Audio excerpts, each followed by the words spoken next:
Papa told me I couldn't do a lot of things. I feel like I'm the chosen one. Look at this. We created this. This didn't exist before we were here. All we are is proud and passionate. I love Toronto. I love this team. And we're going to the NBA Finals. Let's go! Nothing matters but winning. Welcome back to episode 38 of Rapzville Weekly. I'm your co-host, Gabriel Cellio, here with Adam Casucci. And today we are doing another origin story episode. We are approaching the end. This will be our second last one. And we have one of our favorites here, Serge Ibaka. Ibaka was born in Rapzville, Republic of the Congo, and is one of 18 children. Both his mother and his father were basketball players too. His father played in the Republic of Congo and with the Congolese national team, and his mother played for the Democratic Republic of the Congo. Serge started playing basketball at a very young age with his first club, Avenir du Rail, using the sport as an escape from his mother's untimely death and his father's imprisonment during the Second Congo War. His father organized for the family to flee the country prior to the war, but ended up as a political prisoner upon their return. Fast forwarding a little bit, Ibaka moved to France at the age of 17 and joined a second division basketball team before moving to Spain, where he taught himself Spanish. Us Raptors fans know he's a man of many languages. In Spain, he began playing with a second division basketball club, CB L'Hospitalet. He averaged 10.8 points and 8.2 rebounds and shot 55%. In 2008, he was a part of several international showcases, picking up an MVP award at the Reebok Eurocamp and the attention of many NBA scouts. An NBA scout at one of the camps said that athletically, he's off the charts. There's no telling how good he can be. Ibaka was selected by the Seattle Supersonics with the 24th pick in 2008 NBA draft. He became the first player from the Republic of Congo to be selected in the draft, although the Oklahoma City Thunder agreed to keep him in Europe. He then signed a 3-year contract with Rico Manresa from the ACB League in Spain, keeping the option to leave for the NBA after each season. In the ACB, he averaged 7.1 points, 4.5 rebounds, and 1 block in 16 minutes per game. In July 2009, the Thunder paid the buyout to bring him back to the NBA, and he signed a 2-year contract with 2 more optional seasons. Although coming to the NBA as a raw talent, Ibaka had managed to become a starter in the Thunder's rotation. He was often used for his energy in the paint, whether on defense or rebounding. In his first NBA season, Ibaka played 18.1 minutes per game in 73 games, averaging 6.3 points, 5.4 rebounds, and 1.3 blocks per game. His blocks average led all rookies in the 2009-2010 season, and he ranked number 20 overall.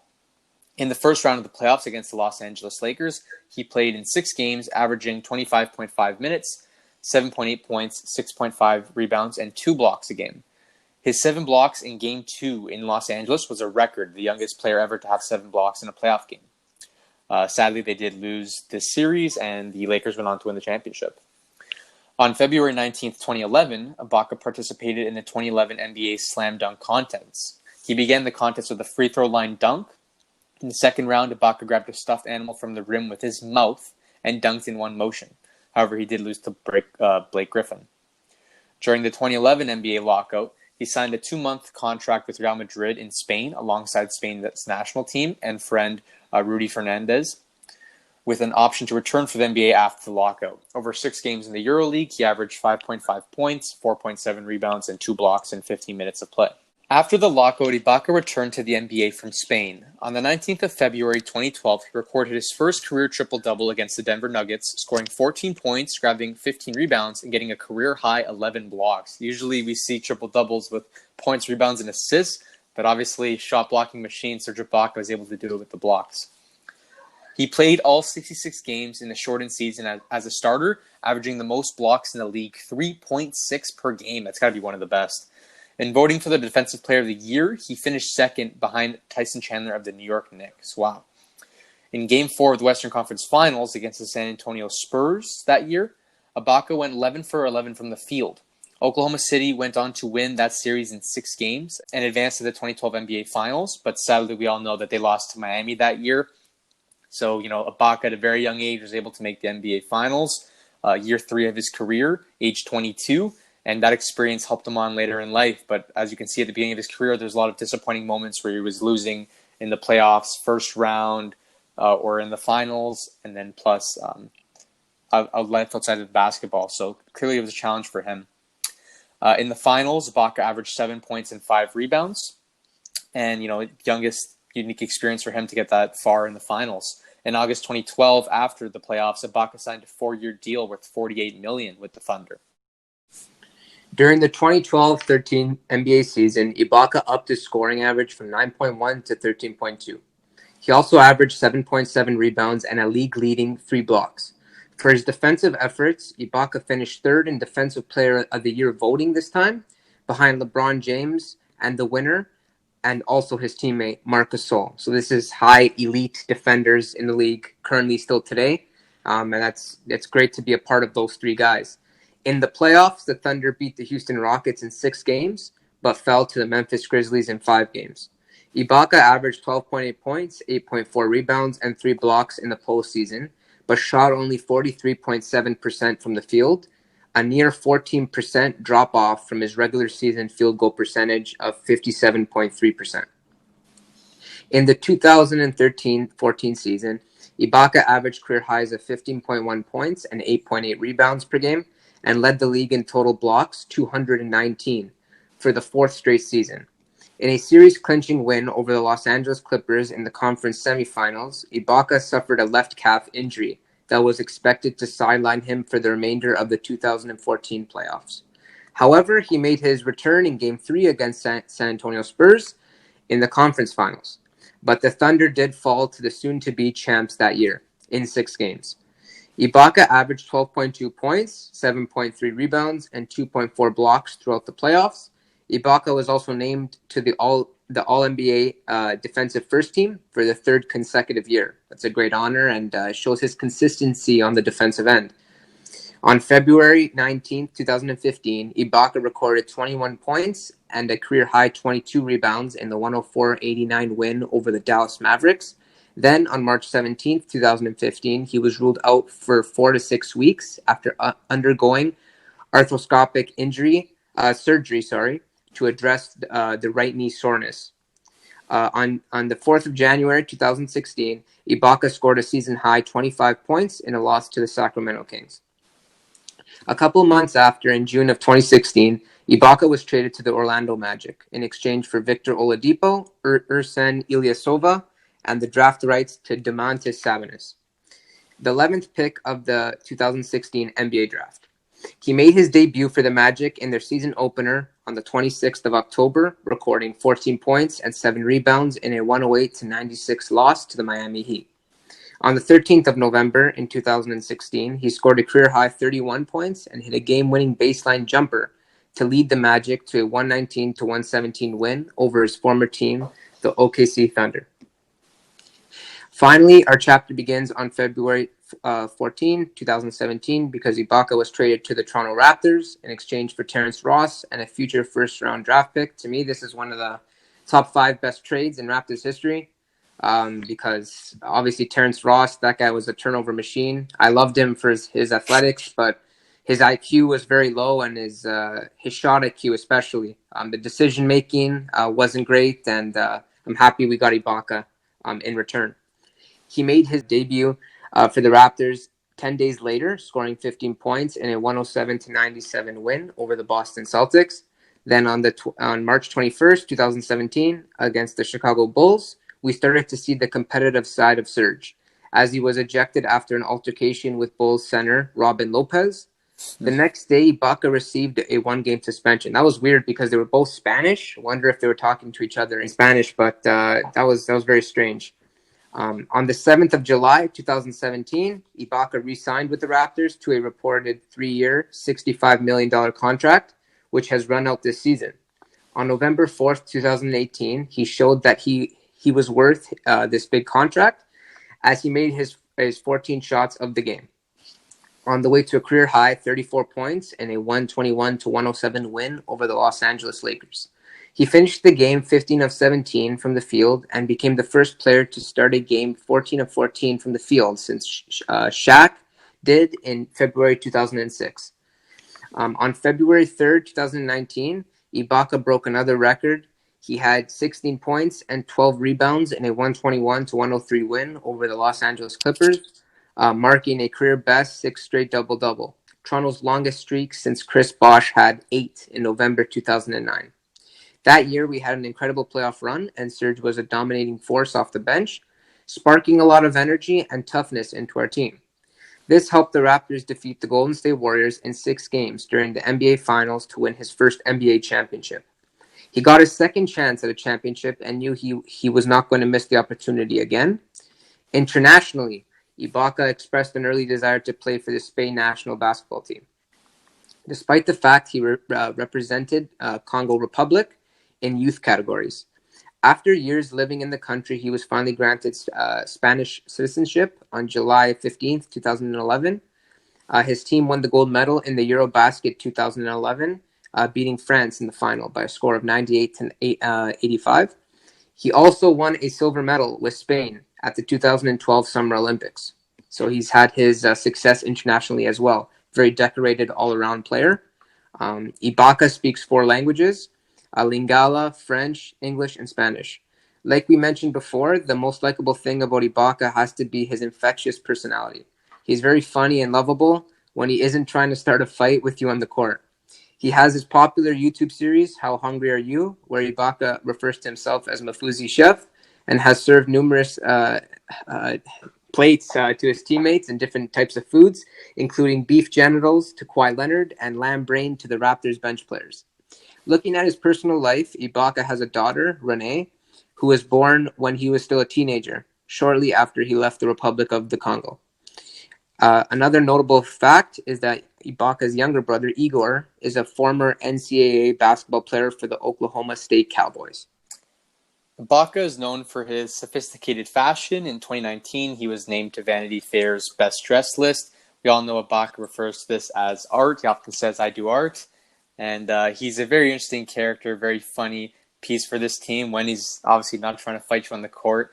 I think he helps with the chemistry a lot, getting the guys to stick together, and he just provides a fun environment for especially the younger guys. You know, when Kawhi was here, him and Kawhi were pretty close friends. So I think he helps a lot, the chemistry and binding this team together. And at the same time, on the court, he does provide a lot of that physical presence, and he's willing to, stick up for his teammates when he has to. So I think he's a really big factor in doing that. Before I continue on, Adam, what do you think he brings to this team in terms of play style and physicality? We've seen that he can get provoked into fighting scenarios. He's fought Robin Lopez. They both traded punches. Him and James Johnson traded punches. Obviously, the most notable one was recently Marquise Chris. He grabbed his neck and tried swinging at him, but missed. And then also Luis Scola had a notable fight in FIBA. I think he hit him in the back with an elbow. So he tends to has these breakouts once in a while where he might overreact and get into a little bit of an altercation there. Do you think that is good for this team, having someone that's willing to step up and not back down from players that are trying to bully them? Well, for sure, he does have a short fuse, and his temper. He doesn't have much patience, for sure. And I think it's great for the Raptors, especially this year with Mark obviously getting older and losing some of that physicality and speed. Ibaka is the main guy and the main rim protector for us. Siakam has been at times, and we need that from him also, from Siakam, just his defensive presence as well. Protecting the rim, because he also is very long and can make those defensive plays. But Ibaka has been for sure the most consistent Raptor with rim protecting. For sure. One final thing to mention about his ventures off the court. On April 3rd, 2017, Ibaka was announced as the newest member elected to the board of directors of the NBPA Foundation. This foundation is a charitable arm of the National Basketball Players Association, which is the union for the current players. And the foundation provides strategic funding and support for players' community engagement initiatives worldwide. So just some good stuff that he's a part of off the court. Moving now to his play, throughout the season. Throughout this season and I guess his career. If we look at this season compared to the rest of his career, we can find that he pretty much played the lowest amount of minutes in his whole career. There's 2009, 2010. He played a low amount. He didn't start. That was his rookie year, I believe. Yeah, it was his rookie year. He didn't start any games, so he played 18 minutes roughly. And this season and the season following his rookie year, he only played 27 minutes a game, this being him coming off the bench. So for us, so in one of his lowest seasons minute-wise, surprisingly, he's had the highest points in his career, 15.4 this season, highest assists, 1.4 this season, and second highest in rebounding with 8.2 rebounds a game. So clearly, with the lower amount of minutes that he's had, he's actually been able to perform quite well on, the top three categories. Field goal percentage, you can find him quite around the middle of the pack here, so it's, nothing crazy. But even three-point percentage, this is the third best of his career. So, quite impressive for taking a lot of shots. Technically, he didn't take too many in his rookie season, so this is practically second best shooting-wise from the three-point percentage. So his numbers have been quite up considering the low amount of minutes that he's played, and I think that's a testament to those years in the league and developing and working on his game.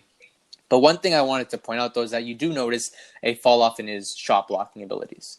He had, obviously, 2 fantastic years with the Oklahoma City Thunder in years, I believe, 3 and 4 of his career, where he had 3+ blocks a game. And now this season, you notice that number dramatically plummets to 0.8 blocks a game, so just about 1 block a game. Once in a while, we do see those highlight big blocks when they matter, but I guess it also could be due to him playing off the bench, not playing as many games this season, not starting nearly as much, having a lot less minutes, but his blocking numbers have gone down dramatically.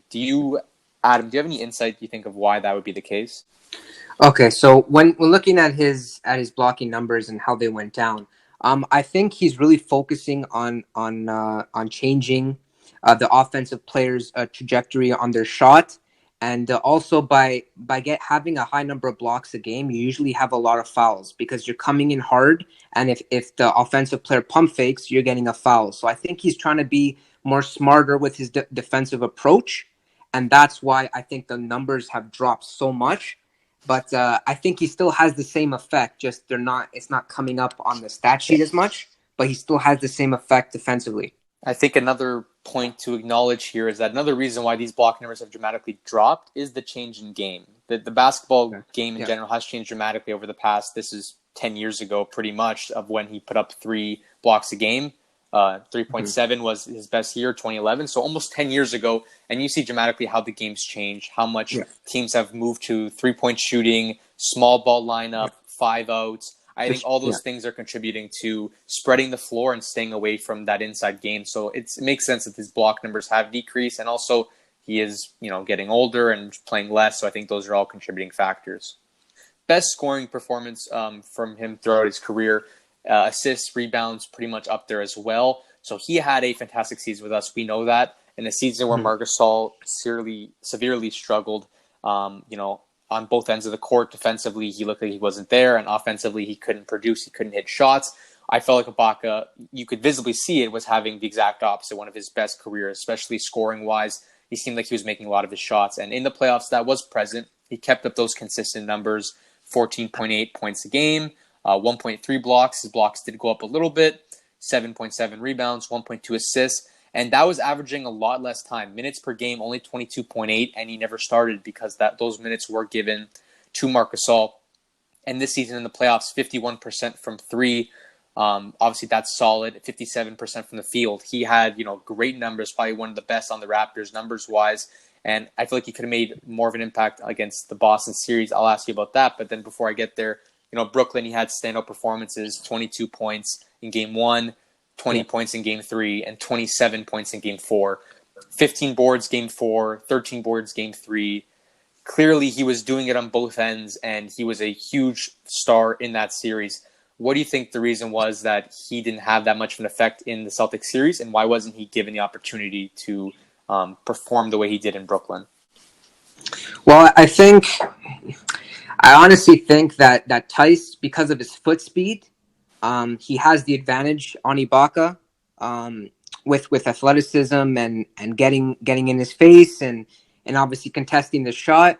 But I thought Ibaka didn't have enough touches in the Boston series. I feel like we were taking too much jump shots, and when things went wrong, we didn't go into him in the post or anything like that. We just kind of shied away from that, and that's one of the disappointments to Nurse's offense in the playoffs was that we didn't use the post game to our advantage with different guys, not just Siakam in that post area, right?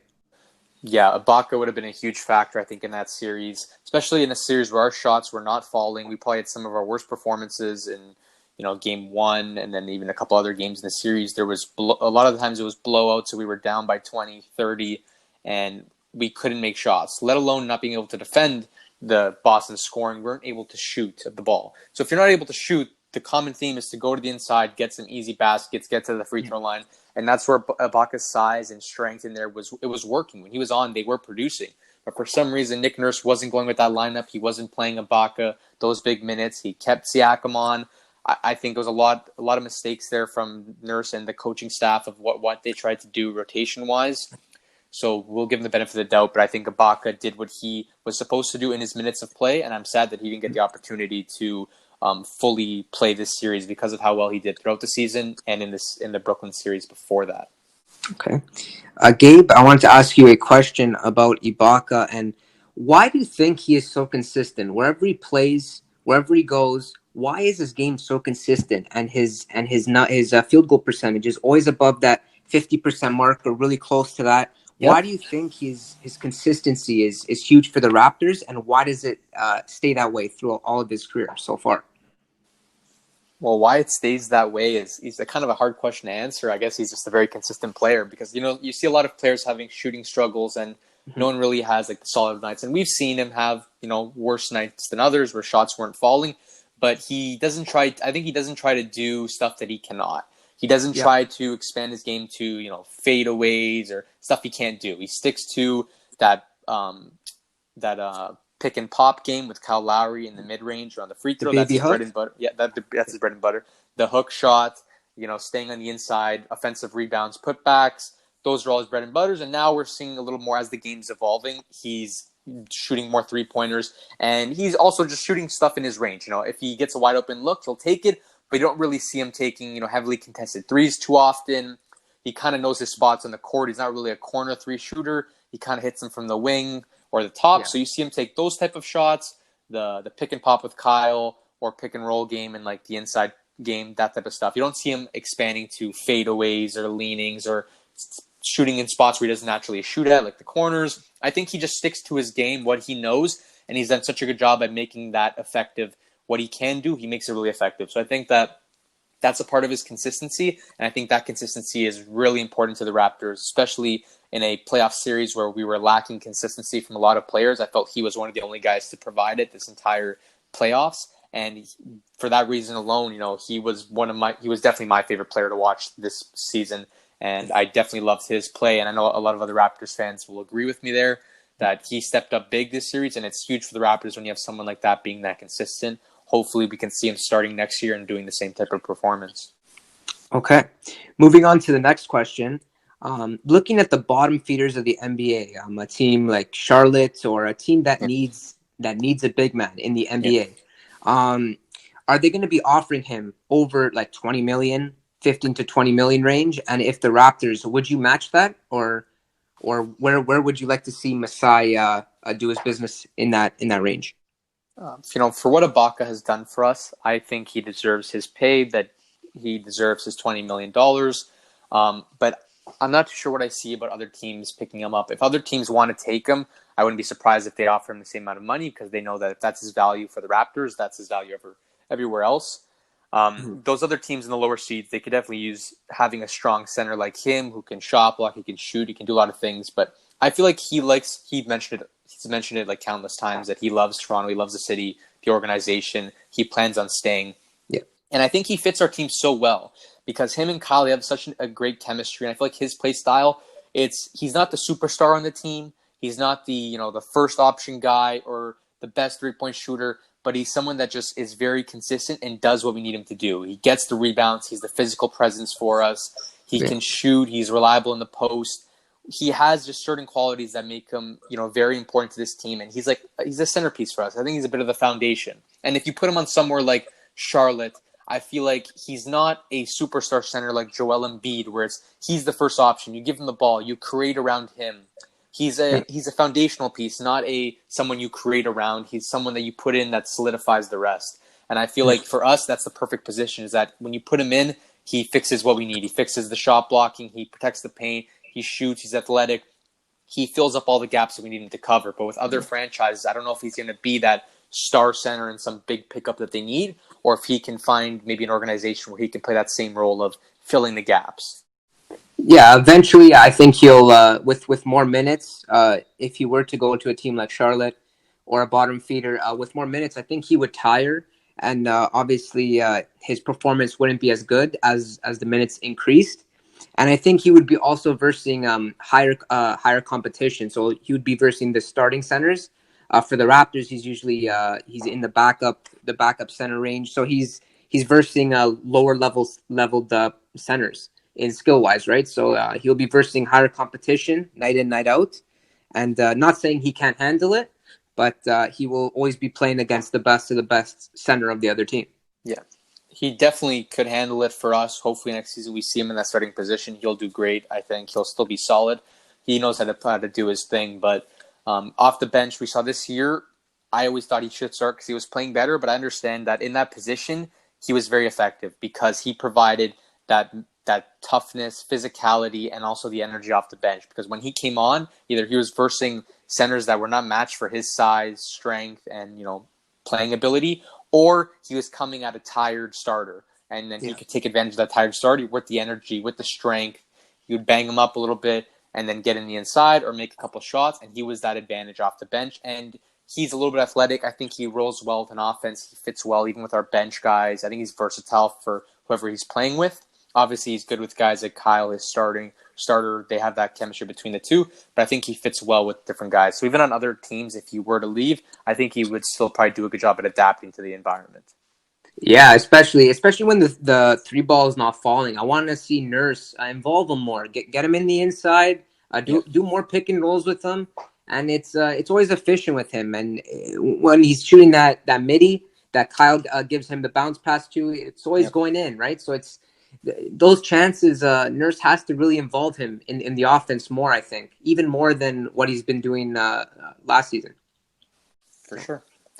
Okay, that pretty much wraps it up. I think that was a great story for Serge Ibaka, seeing his come up and the different experiences he had, including being in the finals at such a young age. That definitely provided him with a unique experience. And obviously, I think a great story. Finally got his championship. He was so hungry to get it after that one missed opportunity, and you saw how happy he was when he finally won it. So great to see. Definitely one of my favorite players. Yeah, well deserved. Definitely one of my favorite players. And yeah, I'm happy that we got through this one. Okay, that's it. Hope you enjoyed. Please like and subscribe. Check us out on YouTube for visuals, Apple Podcasts, Google Podcasts, Spotify for the audio versions. Check us out on Instagram at Rapzville. We got NBA news content, Raptors content, a lot of stuff there. Please check it out. And yeah, that's us signing out. Peace.